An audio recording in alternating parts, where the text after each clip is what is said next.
And it's like we're forcing it.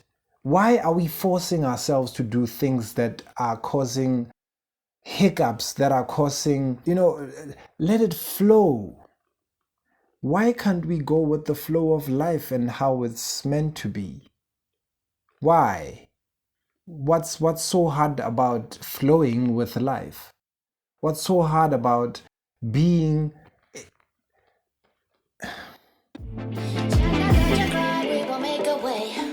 Look up to the sky, to the brighter days. In our words, there is a revolution. Soon there will no longer be pollution. Shining brighter than all the diamonds. There will be a different horizon. One day we will all come to lion, strong as a lion. We can be silent. No, there's a busy answer to all of this. Even in a different it exists. Why can't we just look at the lockdown? It's been so long, yeah. We gotta reunite. Yeah. Right.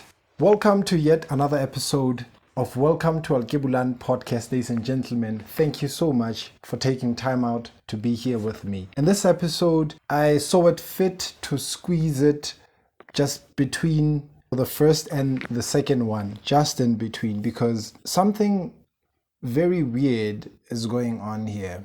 On the 24th of September in South Africa, there's a celebration of what we call Heritage Day. Now, it seems like we use words loosely. It seems like we don't put into consideration what words mean and how words are constructed. It's like we're just throwing words around.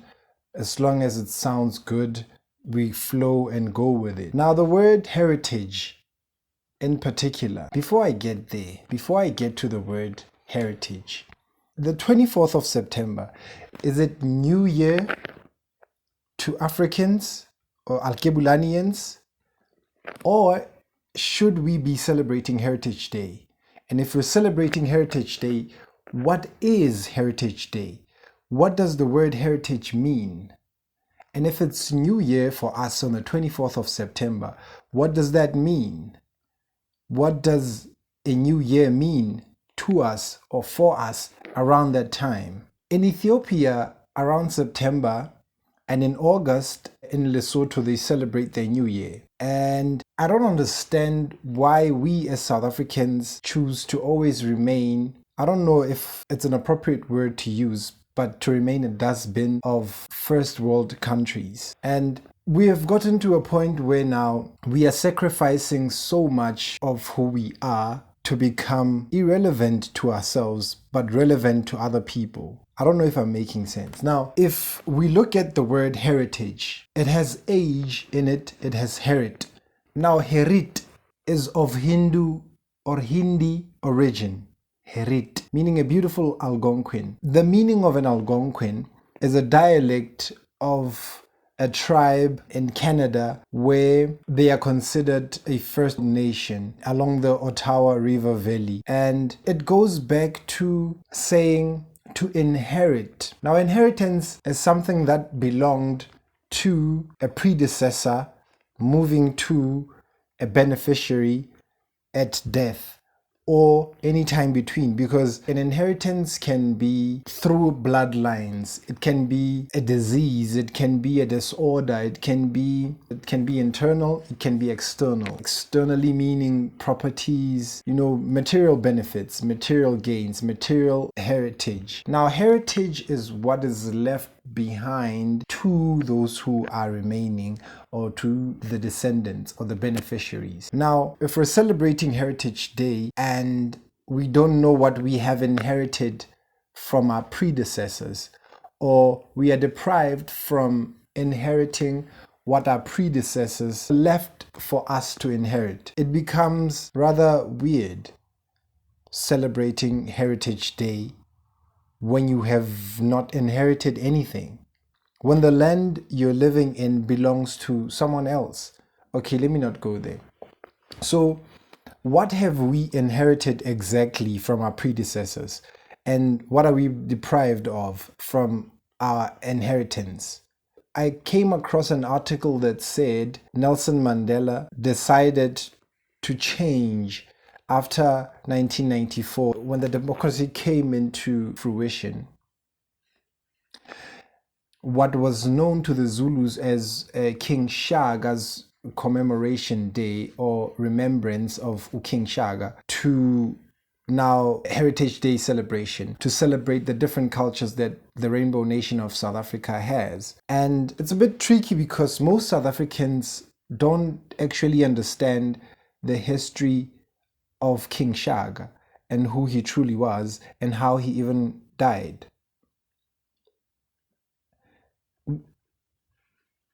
Okay, now it's the same thing as on the 16th of December, what we call Reconciliation Day, but we don't reconcile. It's tricky in South Africa to have these holidays that we're apparently celebrating without even understanding the core of what they mean. And an author whose name is Ishakamusa Barashango, who wrote a book titled African People and European Holidays. And then just at the bottom of that title, he wrote a mental genocide. Now, if you know what a mental genocide is, if you know what the meaning of the word genocide is, you would know the depth of the book just by the title. And it's weird how we continue to celebrate European holidays in South Africa when they're irrelevant to us. Similarly to the biggest business now, which is their holidays, your Valentine's, your Christmas, your New Year, where we spend lots and lots and lots of monies into capitalist businesses that are monopolized, into businesses that are huge as is, and we're still feeding them through their holidays, through the entrapment of their holidays. Now, what holidays do we know that actually mean anything to us? Just besides your June 16th, where a lot of us died, what holidays do we know that are of our origin? What holidays have we inherited? What days are significant to us in South Africa as the African people? Which dates should we be celebrating? Let me know in the comments section, and everyone who's going to come through and check the comments is going to know. Can we please understand who we are, where we are, and what we need to be talking about? Because this thing of celebrating European holidays when they are not even in line with our enhancement as a humanity, as a people, is not going to get us anywhere. We're not going to go anywhere because we're out here having your Father Christmases in summer, in the heat of summer, sweating, while it's relevant to the Europeans to even celebrate it at the time they're celebrating it because it's cold. Even the clothes they wear, the snow, everything that goes with it makes sense. But to us it doesn't. And it's like we're forcing it. Why are we forcing ourselves to do things that are causing hiccups, that are causing, let it flow? Why can't we go with the flow of life and how it's meant to be? Why? What's so hard about flowing with life? What's so hard about being... Okay, Heritage Day. Okay, now, if you have inherited something, if you are a beneficiary of something, most especially if it's genetic, you live with it every day. It's a part of you. You can't let it slide. You can't be away from it. You can't be separate from it. Similarly to culture, similarly to traditions, similarly to customs, you cannot be separated. There's something I came across the other day, just a side note, that a plant is nothing without soil. Now, human beings without God, okay, I hope you get my point. So if you remove the plant from the soil, it becomes another story. It's no longer in its truest form. If you remove a tree, if you pluck a tree out of the soil, it becomes another story. It's no longer that which it was when it was in the soil. So similarly, humanity without that. Okay, let's come back. Culture, customs, traditions. Throwing words around loosely might be detrimental, especially in times where we're using Latin law, we're using foreign law to resolve Alkebulanian cases, where our people are affected by how the system is keeping them away from knowing who they truly are. And when they try and find an outlet to express who they are, they're taken into custody, they're taken to courts, they're taken to systems that further deteriorate who they could possibly become. It's like they're creating a split within one person. You want to understand who you are. On the other side, there's a split that wants you to understand how the system is running, so that you don't get into trouble when you maneuver around life.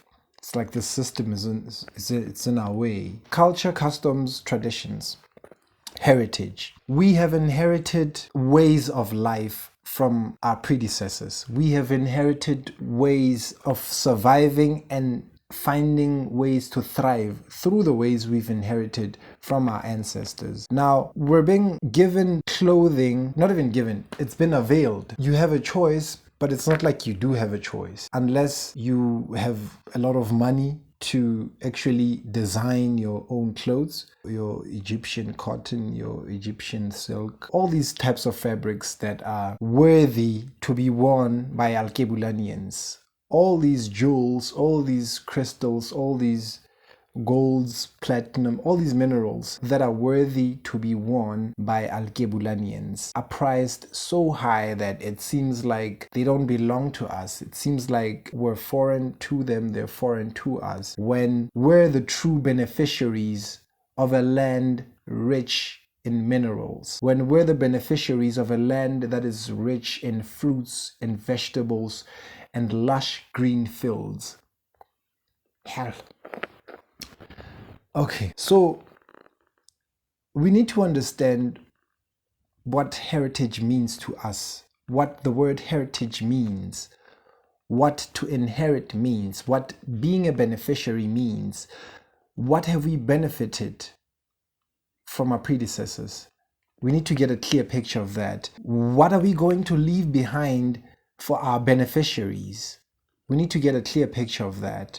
Now, moving into either the 24th of September, we celebrate what I recently just found out that is Bride Day, with food that is not worthy of kingly and queenly Alkebulanians. It's like we're being given leftovers and we're being given food that is not food. Okay, the 24th of September, Heritage Day celebration, Bride Day, or New Year to us. New Year, the celebration of the sun coming south. Also what we call the spring equinox, right? Now we have equinoxes, we have solstices, which is something we need to be clear of and about. Winter solstice, summer solstice, spring equinox, autumn equinox. The autumn equinox occurs when, just a brief explanation, the autumn equinox occurs when the sun goes above the equator into the north. It's going away from us in the south, so there are celebrations that are done to mourn the leaving of the sun. I don't know if I should call it a celebration as such, but it's the mourning of the going away of the sun to the north, now welcoming the winter and getting into a time where we now look within and we purge and we look into our dark side and we see the bad habits we've created, and we see which parts of us need to go, which parts of us need to stay, which parts of us need to be reintegrated. What do we need to unlearn? What do we need to learn at the same time? And what do we hope to achieve when the sun comes back? So there's more to what I'm explaining now than just the surface. So the spring equinox, when the sun now comes to the south, is when we celebrate the coming south, or the coming back to the south of the sun, where plants start blossoming, we start showing more skin, we become more lively, festivities occur. So when we get to September the 21st, 2nd, 3rd, 4th, 5th, somewhere around that time, there's a time between the 21st and the 25th where the sun starts moving from the north to the south, which takes approximately about 3 days. 1 day out, 1 day in the center, and the third day it's here. Even the energy is heightened. The plants will be responding with fresh oxygen because the sun will be closer to the earth, closer to the south side of the equator, the southern side of the equator, the southern side of Africa, and the world in general, the way the sun rotates around the world. Now, we celebrate this time by planting. Some will already reap some of the plantation they had planted earlier on from your July towards your September. There comes a time when we need to understand that we don't need to follow anyone who we clearly see that they are not worthy of being followed. Heck, we can lead, but we choose not to, and we've led. And the reason why we see everything that's going on around Earth is because we had led. Now, the baton was taken away from us and they ran with it. And now it seems like tables have turned. It seems like we're taught while we taught. So we need to get to a point where we realize our power. I'm still going to say this. We need to get to a point where we realize our power.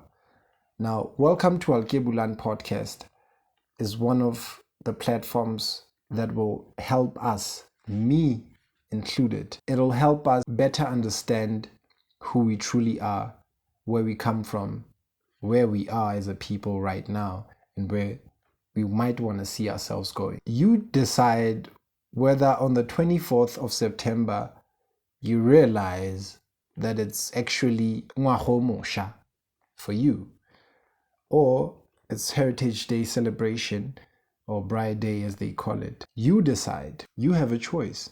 It's your call at the end of the day. So with that said, ladies and gentlemen, this was just a short snippet that I wanted to squeeze in between the episodes. So we're still going to that episode about Alkebulan and semiconductors.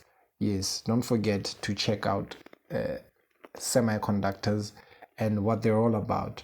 ASML, remember the companies?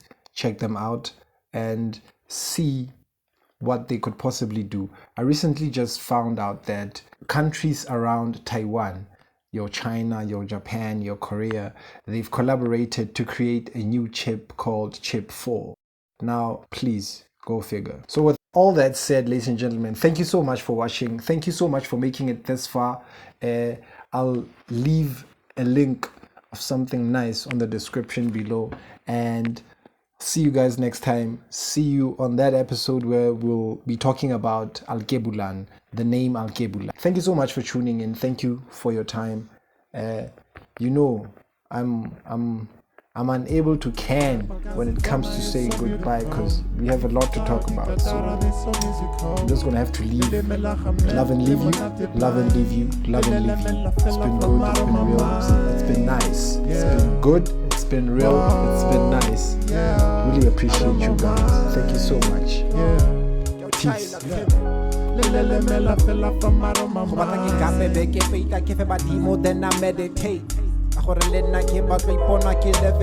Higher than your lame ass, I'm like it so high educate. But Kenya Rona Rapotella where you hate. Happy Haki Bala Karaki Piri Haleke Katet. Yakazolomio Haleke Buffet. On stage, see the crowd, Kateke Buffet. Whether Watala or Waduta, the Wakidi.